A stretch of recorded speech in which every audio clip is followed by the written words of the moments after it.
guys! Welcome to my channel! Sorry for the late upload.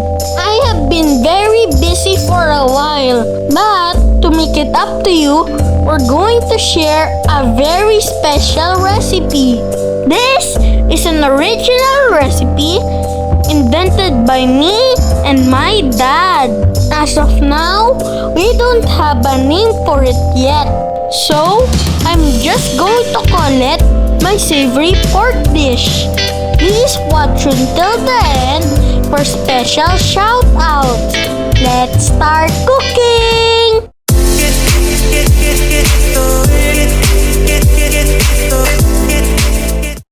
First, we need 1 kilo pork cut into cubes.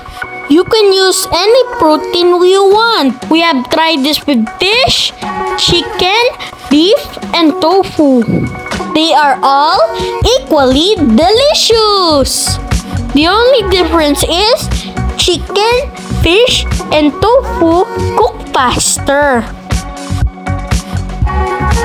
Add 6 tablespoons of soy sauce to our pork.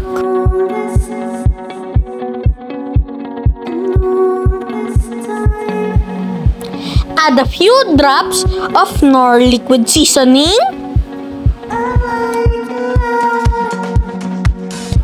a few drops of Lee and Perrins Worcestershire sauce,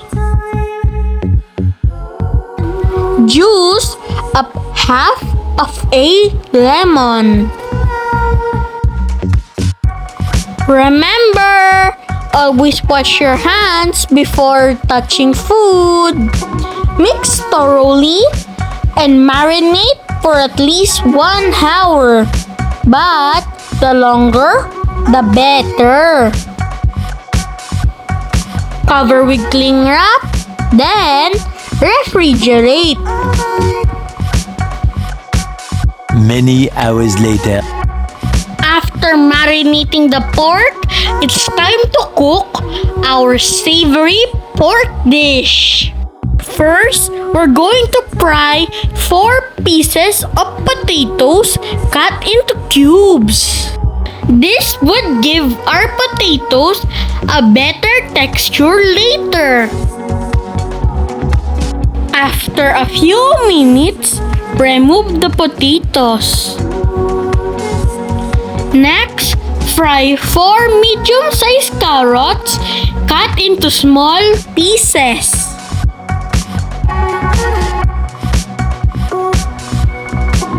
After a few minutes, remove the carrots. Next, fry 3 Hungarian sausages cut into small pieces. After a few minutes, remove the Hungarian sausages. Next, fry 3 bell peppers cut into small pieces. After a few minutes, remove the bell peppers.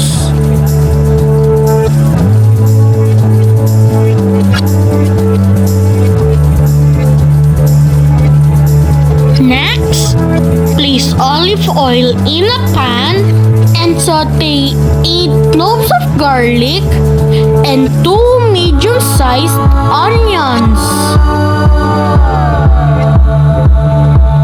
Then, add the marinated pork.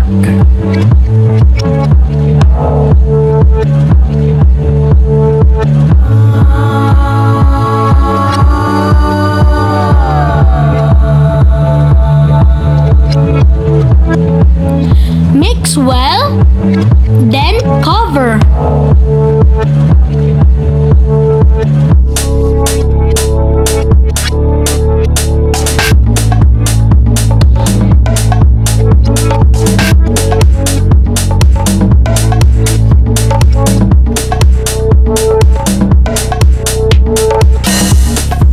After a few minutes, remove the cover and mix again.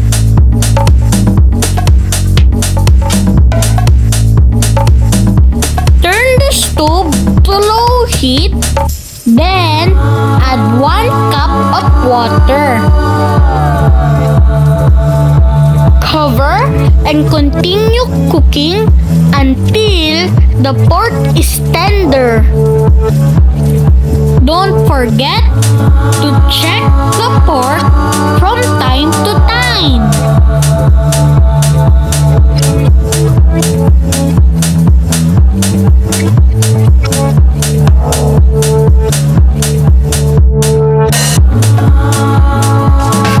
Next, add 1 can of button mushrooms.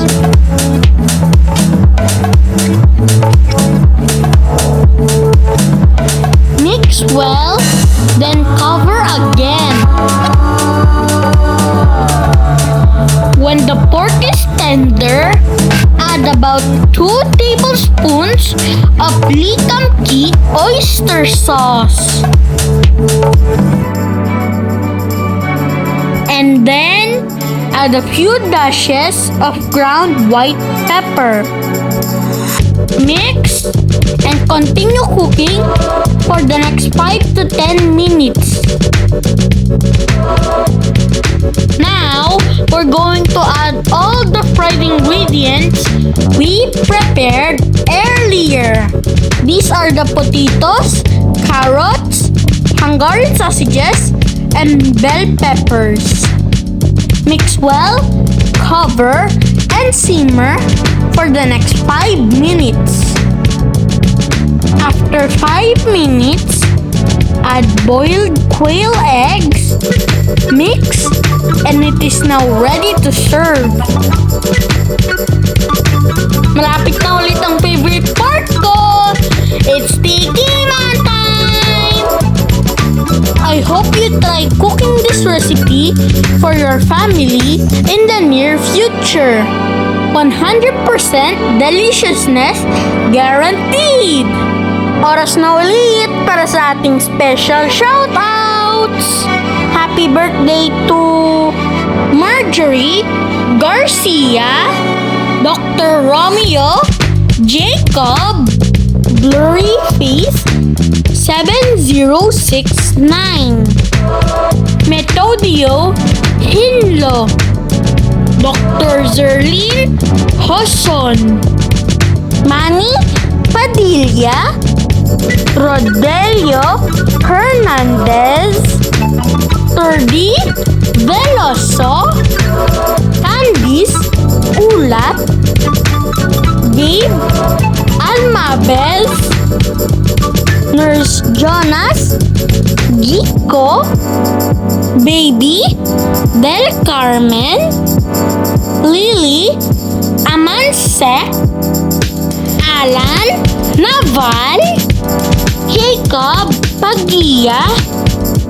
Rowena and Jewel Taruk, Mia Cruz, Allen Espeleta, and Pearl Tiki.